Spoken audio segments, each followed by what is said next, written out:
இது மகிமை நேரம். பிதாவாகிய தேவனாலும் கர்த்தராகிய இயேசு கிறிஸ்துவினாலும் உங்கள் யாவருக்கும் கிருபையும் இரக்கமும் சமாதானமும் உண்டாவதாக. இந்த நாளின் செய்திக்கு ஆதாரமாக மத்தேயு 7ஆம் அதிகாரம் 7வது வசனத்திலிருந்து நான் வாசிக்கிறேன். கேளுங்கள், அப்பொழுது உங்களுக்கு கொடுக்கப்படும். தேடுங்கள், அப்பொழுது கண்டடைவீர்கள். தட்டுங்கள், அப்பொழுது உங்களுக்கு திறக்கப்படும். ஏனென்றால் கேட்கிறவன் எவனும் பெற்றுக்கொள்ளுகிறான், தேடுகிறவன் கண்டடைகிறான், தட்டுகிறவனுக்கு திறக்கப்படும். உங்களில் எந்த மனுஷன் ஆனாலும் தன்னிடத்தில் அப்பத்தை கேட்கிற தன் மகனுக்கு கல்லை கொடுப்பானா? மீனை கேட்டால் அவனுக்கு பாம்பை கொடுப்பானா? ஆகையால் பொல்லாதவர்களாகிய நீங்கள் உங்கள் பிள்ளைகளுக்கு நல்ல ஈவுகளை கொடுக்க அறிந்திருக்கும் போது பரலோகத்தில் இருக்கிற உங்கள் பிதா தம்மிடத்தில் வேண்டிக் கொள்ளுகிறவர்களுக்கு நன்மையானவைகளை கொடுப்பது அதிக நிச்சயம் அல்லவா? 3 விதமான ஜெபங்கள் இயேசு கிறிஸ்து இதிலே நமக்கு கற்று தந்திருக்கிறார். கேளுங்கள், தேடுங்கள், தட்டுங்கள். நமக்கு ஒரு காரியம் அவசியம். பக்கத்து வீட்டிலே நான் போய் கேட்கிறோம், கடனாக இதை தர முடியுமா, நாளைக்கு தந்து விடலாம், இல்லை ஒரு வாரம் கழித்து நான் இதை தந்து விடலாம் என்று சொல்லி அவர்கள் தரலாம், தராமலும் போகலாம். அப்படிதான் ஆண்டவரிடத்திலே நாம் ஒரு காரியத்தை கேட்கிறோம். ஆண்டவரே எனக்கு இதை தாரும் என்று சொல்லி நாம் கேட்கிறோம். கர்த்தரிடத்திலிருந்து நாம் அநேகமாக பெற்றுக்கொள்கிறோம். ஆண்டவர் தராமல் போகிற, ஆண்டவர் மறுக்கிற ஆசீர்வாதங்களும் கூட உண்டு. இதுதான் கேட்பது. மோசே ஆண்டவரிடம் கேட்டார், ஆண்டவரே நான் அந்த கானான் தேசத்தை போய் பார்க்கட்டும், இவ்வளவு பிரயாசப்பட்டு இந்த ஜனங்களை நான் அங்கிருந்து இங்கே அழைத்து வந்தேனே, எனக்கு அந்த கானானை பார்க்க வேண்டும் என்று சொன்ன பொழுது, நீ இந்த காரியத்தை குறித்து என்னிடம் பேச வேண்டாம், நான் உனக்கு இதை தரப்போவதில்லை என்று சொல்லி ஆண்டவர் மறுத்து விட்டார். ஆண்டவர் மறுக்கிற ஆசீர்வாதங்களும் உண்டு. ஆகவேதான் ஆண்டவர் நமக்கு சொன்னார், ஆண்டவர் நமக்கு தராமல் மறுப்பது நம்மை வேதனைப்படுத்துவதற்காக அல்ல, அதற்கு பின்னால் ஏதோ ஒரு நன்மையான காரணம் இருக்கிறது. இந்த செய்தியை கேட்கிற நீங்களும் கூட எவ்வளோ காரியங்கள் ஜெபித்து பெற்றுக்கொள்ளாமல் போயிருந்திருக்கலாம். ஜெபித்து பெரிய காரியங்களை நீங்கள் பெற்றிருக்கலாம். அந்த வசனத்திலே 11வது வசனத்திலே ஆண்டவர் சொல்லுகிறார், பொல்லாதவர்களாகிய நீங்கள் உங்கள் பிள்ளைகளுக்கு நல்ல ஈவுகளை கொடுக்க அறிந்திருக்கும் பொழுது பரமபிதாவானவர் தம்மிடத்தில் வேண்டிக் கொள்ளுகிறவர்களுக்கு நன்மையான ஈவுகளை கொடுப்பது அதிக நிச்சயம் அல்லவா? நீங்கள் கேட்கலாம், தாராளமாக நீங்கள் கேட்டுக்கொண்டே இருங்கள். கர்த்தர் உங்களுக்கு அவருக்கு சித்தமானதை தருவார். அது உங்களுக்கு நன்மையான ஈவு ஆனால் அவர் தருவார். ஒரு சின்ன குழந்தை தன்னுடைய தாயிடம் போய் கத்தியை தாருங்கள் என்று கேட்டால் அந்த தாய் கொடுக்க முடியாது, கொடுக்க மாட்டார்கள். அந்த கத்தியை பிரயோகிப்பதற்கான வயது அந்த குழந்தைக்கு இன்னும் வரவில்லை. அது வளரும் பொழுது, அவசியப்படும் பொழுது தாய் தருவார்கள். அதே போலதான் நீங்கள் நன்மையானவைகளை கொடுக்கும் பொழுது பிதா தீமையானவைகளை தர முடியாது. ஆகவே அவர் நன்மையான ஈவுகளை தருகிற கர்த்தர். ஆனால் நீங்கள் கேளுங்கள் என்று சொல்லி ஆண்டவர் சொல்லியிருக்கிறார். ஏனென்றால் நாம் கேட்க வேண்டியது அவசியமா இருக்கிறது. நாம் கேட்கும் பொழுதுதான் அவர் நமக்கு தருகிறார்.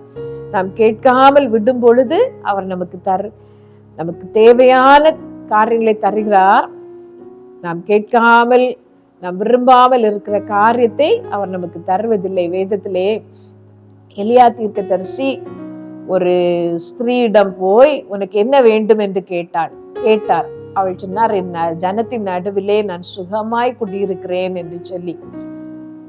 ஆனால் ஏதாவது ஒன்று அவளுக்கு கொடுக்க வேண்டும் என்று எலியாவுக்கு ஒரு விருப்பம். ஆகவே எலியா கேயாசிடம் கேட்கிறார், இவளுக்கு என்ன வேண்டும் என்று சொல்லி. அவளுடைய வேலைக்காரன் சொல்கிறார், அவளுடைய கணவனும் வயதானவர், அவள் வசதியானவள், ஆனால் அவளுக்கு குழந்தை இல்லை என்று சொல்லி. வலிய போய் எலியா, உனக்கு ஒரு குழந்தை உண்டாயிருக்கும், ஒரு உற்பத்தி கால திட்டத்திலே ஒரு குமாரனை அணைத்து கொண்டிருப்பா என்று சொல்லுகிறார். ஆனால் அந்த குழந்தை மரித்து போன பொழுது அந்த ஸ்திரீ அந்த எலியா தீர்க்கதரிசியிடம் கேட்டாள், நான் கேட்டேனா, இது நான் சுகமா இருக்கிறேன் என்று சொன்னேனே, நீர் வலிய போய் தந்து விட்டு இப்பொழுது பாடு வந்திருக்கிறதே என்று சொல்லி, என் அக்கிரமத்தை நினைக்க பண்ணவா வந்தீர் என்று சொன்னார். இதுதான் ஆண்டவர் நமக்கு வலிய தரும் பொழுது அந்த ஆசீர்வாதத்தின் மேன்மையை நாம் உணர்வதில்லை. அதை தந்த கர்த்தரை நாம் குறை கூறுகிறோம். நாம் கேட்டு பெற்றுக்கொள்ளும் பொழுது அதன் மேன்மை நமக்கு தெரியும். லகுவாக கிடைக்கிற ஆசீர்வாதங்களின் மேன்மையை நாம் உணர்வதில்லை, நாம் அதை அனுபவிப்பதும் இல்லை. அதே சமயத்திலே நான் விரும்பினது, நெடுங்காலமாய் காத்திருந்து விரும்பினது வரும் பொழுதோ அது நமக்கு ஜீவ விருட்சம் போல் இருக்கிறது. கேளுங்கள், நன்மையான காரியங்களை கர்த்தர் உங்களுக்கு தருவார். 2வது அவர் சொல்லி இருக்கிறார், தேடுங்கள் அப்பொழுது கண்டிடுவீர்கள் என்று சொல்லி. இது கொஞ்சம் கூட நாம் பிரயாசப்பட்டு ஆண்டவரிடத்துல எதிர்பார்க்கிறது. தேடுங்கள் என்று சொல்லும் பொழுது நாம் எங்கேயோ இழந்திருக்கிறோம் என்று சொல்லி அர்த்தம். ஆண்டவர் நமக்கு தந்த ஆசீர்வாதங்களை நாம் எங்கேயோ விட்டு விட்டோம்.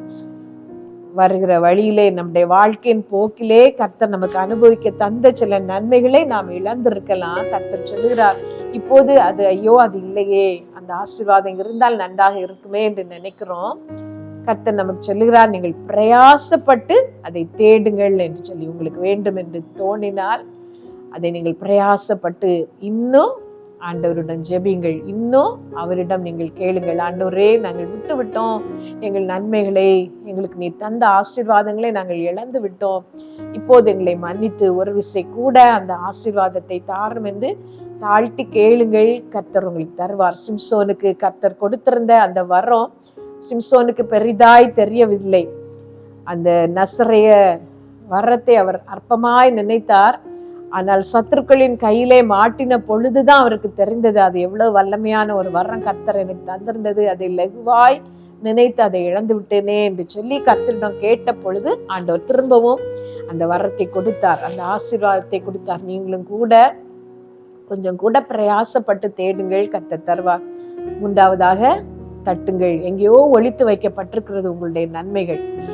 ஒருவேளை பிசாசானவன் அதை திருடி கொண்டு போய் வெண்கல கதவுகளுக்குள்ளால், இரும்பு தாழ்பாள்களுக்குள்ளால் ஒளிப்பிடத்திலே அதை வைத்திருக்கலாம், அந்தகாரத்திலே அதை வைத்திருக்கலாம். நீங்கள் தட்டுங்கள், பலமாக நீங்கள் தட்டுங்கள், கர்த்தர் அதை உங்களுக்கு தருவார். தானியேல் தீர்க்கதரிசிக்கு கர்த்தர் முதல்லையே பதிலை அனுப்பி விட்டார். 21 நாட்கள். ஆனால் அவர் தட்டி கொண்டே இருக்க வேண்டியதா இருந்தது. 21 நாட்கள் கழித்து அந்த தேவதூதன் பறந்து வந்தார். நீ வேண்டிக் கொள்ள தொடங்கின பொழுதே உனக்கு கிடைத்தது, ஆனாலும் பிசாசானவன் அதை தடுத்து வைத்திருந்தான் என்று சொல்லி. உங்கள் வாழ்க்கையிலேயும் கூட பலமான பிசாசின் போராட்டங்களை நீங்கள் உணர்கிறீர்களானால் உங்கள் ஜெபத்தை விடாதபடிக்கு இன்னும் தொடர்ந்து பரலோக வாசலை தட்டி கொண்டே இருங்கள்.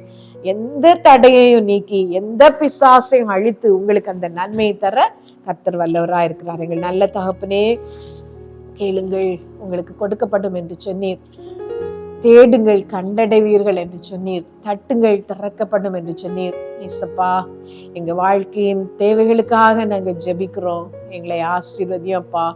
சின்ன சின்ன தேவைகளுக்காக ஜெபிக்கிறவர்கள் இதுல உண்டு ஆண்டவரே. அவருடைய தேவைகள் எல்லாம் நீர் சந்தியும். உம்மால் கூடாத காரியம் ஒன்றுமில்லையப்பா. பலத்த காரியங்களை உங்களுடைய பிள்ளைகளுக்கு நீர் செய்யும் ஆண்டவரே. தேடுங்கள் கண்டடைவீர்கள் என்று சொன்னீர். உடைய பிள்ளைகள் இழந்து போன சுகம், இழந்து போன நன்மைகள் ரெண்டத்தனையாய் அவர்களுக்கு கிடைக்கும்படி நீர் கிருபை செய்யும். நாங்கள் உம்முடைய முகத்தை நோக்கி பார்க்கிறோம். உம்மை நோக்கி பார்த்தவர்கள் வெட்கப்பட்டு போனதில்லை என்று சொன்னீரே ஆண்டவரே. வெட்கப்பட்டு போகாதபடி உம்முடைய பிள்ளைகள் இழந்த எல்லாவற்றையும் ரெண்டத்தனையாய் பெற்றுக்கொள்வார்களாக. அதே போல பலத்த போராட்டங்களோடு பிசாசோடு யுத்தம் செய்து கொண்டிருக்கிற உம்முடைய பிள்ளைகளுக்காக விசேஷமாய் நான் ஜெபிக்கிறேன். உம்முடைய வல்லமை அவர்கள் மேல் இறங்கட்டும் ஆண்டவரே.